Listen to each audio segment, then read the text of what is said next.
In today's MLB recap, we have more Yankees versus umpire drama, and yes, this is the same guy that rung up Jazz Chisholm Jr., that ejected Devin Williams and Aaron Boone, and also don't go anywhere because in that same game, we have an illegal bat that was confiscated, or potentially an illegal bat. This White Sox rookie is doing things that we haven't seen in years. Colson Montgomery has been a man amongst boys. Paul Skenes and Bobby Witt Jr., we know that they put up some pretty stupid stats as youngsters, but they're just getting better and better, and Freddy Peralta, he must know that Halloween is around the corner because he's been a nightmare to face. If he keeps his shutout streak going, he might be able to catch Paul Skenes for Cy Young. Not really, but still. We'll get into all of that and more in today's MLB recap. We're going the game of baseball one recap at a time, so thank you guys so much for your support and also dropping likes and subscribing. Don't forget that recap is brought to you by SeatGeek and Underdog Fantasy. Use code Fuzzy, and if you like MLB The Show, I've been posting a lot more MLB The Show on Fuzzy Gaming. We're getting so close to 100,000 subs. I'll drop the link in the comments down below so you can go there after this video. Because right now, we got to talk about the Pirates going for a sweep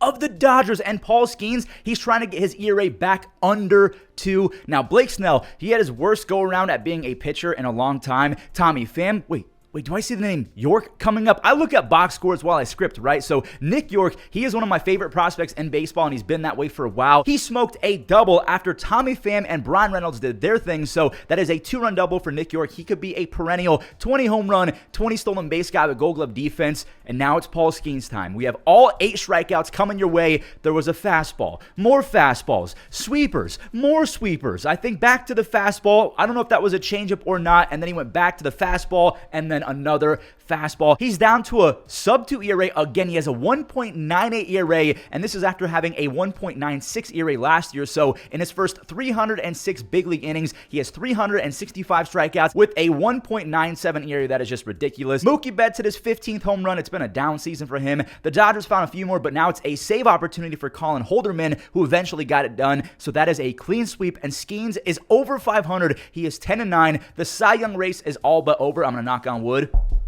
I really wish that Zach Wheeler was still healthy because he might have had 250 strikeouts by now with 15-plus wins. But again, like I said in the intro, Freddy Peralta, he's been a nightmare lately. We'll talk about him in a second. One more game before the Yankees and umpire madness. The White Sox are looking for their first sweep of the Twins since 2016. This is big because the White Sox, they've been the little brother of the Twins in that division for as long as I can remember, and they finally have some pieces to be a formidable offense. The rookie Kyle Teel had an RBI single to begin what will be a career game, and Curtis Mead, he still has top prospect pedigree in my opinion. He was top 50 in MLB from 2023 to 2024. He's batting .291 over the last month or something like that. Now, obviously, as you can see, pitching is still going to be a problem for the White Sox. They have to address this. 4 singles from the Twins put them up, and after a Monty sac fly, Matt Wallner torched a baseball, his 21st of the season. So the score is 7-4 in the 7th inning. Kyle Teel. Again, he's a rookie. This kid rakes. The leg kick and the bat flip got me fired up. He is so much fun to watch. That ball went 415 feet. He has a 133 OPS plus as a rookie catcher. The Sox scored a few more, but I'm skipping to this. Colson Montgomery. I need the perfect sound from MLB The Show on this swing. He almost left the stadium. And look at that guy out there all by himself. He is the first player in 5+ seasons to have 17 home runs and 42 RBIs their first 50 games. I know that's like an ESPN-ass stat, but he has 7 defensive runs and 5 outs above average as well on defense. Colson Montgomery is a machine. All right, here we go. The Yankees, they're about to have even more beef with umpire Brian Walsh. Again, this is the same guy who ejected Devin and Boone. Boone got in that guy's face, said, "You effing stink, you effing stink." Then he rung up Jazz on what I would say a close call, but it was a backdoor cutter slider thing, so it was never a strike. This is also the same guy who went viral earlier in the season for calling a strike directly down the middle a ball. Now, the Yankees, they're trying to even this season series at 3 games apiece. McMahon drove in a run, and Yordan, him being back and healthy is so good for the game of baseball. That's a home run. Oh no, what happened to Jazz? So Jazz actually left with a contusion in both knees. He got banged up on 2 separate plays. Ryan McMahon, he went a whole lot further. For his second RBI of the game, he has 5 extra base hits and 6 RBIs his last 8. Bellinger, he cannot leave New York. He has to stay in pinstripes. It's actually 4-2 after they traded a few runs. Both teams had some boring scoring. Jesus Sanchez, this is not boring. He got hungry and Oppo Taco to make it 4-3, and things are really heating up now. Altuve, he's up with 2 on, 2 outs. Fernando Cruz unleashed a disgusting splitter. That splitter has a 59.3% whiff rate. That is the best of any pitch in baseball. He's a dog. He's pumped up. McMahon is clutching up again. His third RBI score thanks to Jeremy Pena. That ball just deflected away, so McMahon now has 7 RBIs his last 8. Trent, the big sleep. he just went deep. His 30th home run. And a lot of people are saying, oh, it's just, if he's a Yankee. He has a 160 OPS plus on the road. That is insane. And we have more drama coming up. Taylor Trammell. So we haven't even talked about the umpire yet. He had his bat confiscated. I guess Aaron Boone had been in communication with MLB about this bat because there was some paint missing, and maybe they thought he was shaving his bat because shaving a wood bat can increase bat speeds and increase your barrel size and stuff like that, or flatten it. I don't exactly know, but Taylor Trammell took offense to that, so it's being sent off to MLB. Yordan, he had a 4-hit game. It is 8-4. The bases are loaded for Carlos Correa. Now it seems like David Bednar is just imploding, but what a pitch. He strikes out Carlos Correa, and then he unleashed a changeup that had the bottom fall out of it. It's 3-3 for the season series, but I do have to talk about all of the fuss with umpire Brian Walsh.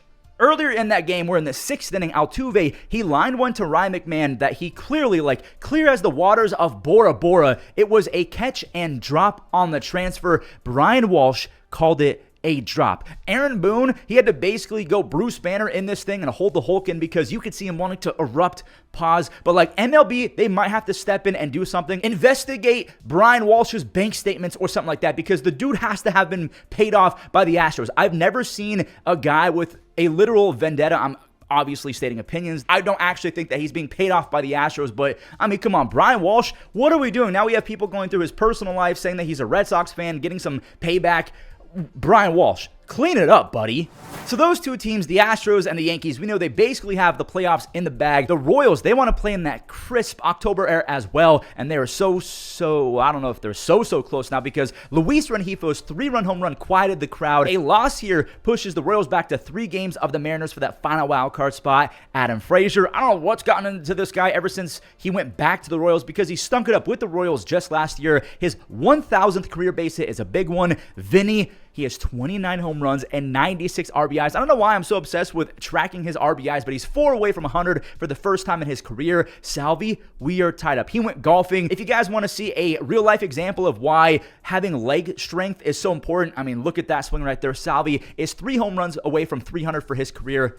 Bobby, maybe. It is a go-ahead Bobby Blast. He has 41 doubles, 21 home runs, 34 stolen bases, and a whopping 21 outs above average. He's going to get close to 30 F4 already. He's still just 25 years old. He might be a 100 F4 guy by the time that it's all said and done. Carlos Estevez, he is now 2 ahead of Robert Suarez for the MLB lead with 37 saves. And the Royals, they're back to within 2 games of Seattle for that final spot.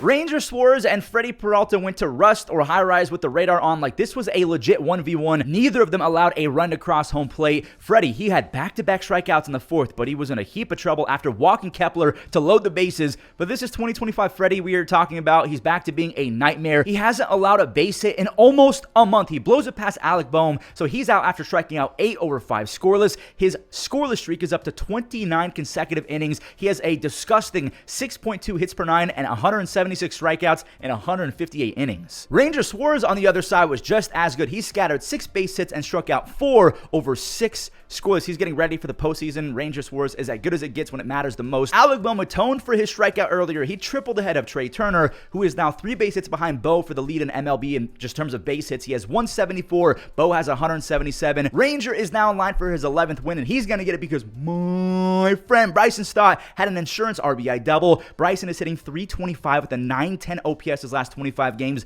Bader, he's been such a good pickup. He helps Johan Duran convert his 26 save with 101 to end it. Who is the favorite, in your opinion, in the National League? Is it still the Brewers, who have the best record? What about the Phillies, the Dodgers, the Cubs, the Mets, the Padres? What about some dark horses like the Giants or the Reds? In your opinion, after seeing all of the teams these last few weeks and projecting going forward, who is your favorite to win the NL pennant? The Rays didn't hit a single home run. The Guardians only hit home runs, and they lost by 2. Gabriel Arias, too much cheddar on that lowish throw that Manzo couldn't pick. That is the first Guardians error in 9 games, and usually when they make an error, they lose, so it makes sense. There were some singles, mind you, there are 2 outs, so none of this should even be happening. We have more 2-out magic for Tampa. Carson, that is an infield RBI. Morel had 3 base hits in this game. He's batting .315 his last 17. What in the world is going on with Christopher Morel? He came around on a Josh Lowe ground out because Rocchio had a slight stutter. It just took him forever to get it to home. Carson had a second RBI on a beautiful sac bunt, if I might say. That's why you do your jobs, kids. J-Ram lifted a home run. He has 27 home runs and 36 stolen bases. He's been in a big fat slump lately. Manzo versus old team. He has 25 home runs and a 916 OPS since mid-July. The Rays have won 7 games in a row. They are tied with the Royals at 2 games back, and I cannot move on without talking about Ryan Pepiot. He had 5 no-hit innings. He had 90 pitches, so he had to get taken out, but 6 strikeouts over 5 unhittable frames is awesome. He has a wicked changeup and 95, 96 on the fastball, sometimes 97, 98. Now, for my sanity, I do want to show this walk-off home run from Travis Bazzana. He has a .415 on base percentage in AAA. He just turned 23 years old. Why not call him up? The season is probably over. Let's get him some big league reps, kind of what the Angels did with Mike Trout, what the Yankees did with Aaron Judge. Let's get some reps and get him used to big league pitching so he can really break out in 2026. That right there is the shortest recap of the season so far. I'm really sorry, but I have a bunch of errands to run before we post a banger later today on Fuzzy Gaming. Again, we're getting so close to 100,000 subs. I'll see you guys over there. Enjoy the web gems. Leads off the 8th inning, and he rolls the ball to the left side of the diamond. Diving stop Lewis on his feet, throws to first. Dandy play. Backhand sliding play. Devaney guns it to first. And a liner gonna be caught, diving grab. Slice to left field, and that will land fair inside the line, and Carroll will try for 2. The throw to second base is going to be in time to get him. Broken back, ground ball stopped by Betts on a backhand. Up quickly to throw. What a play!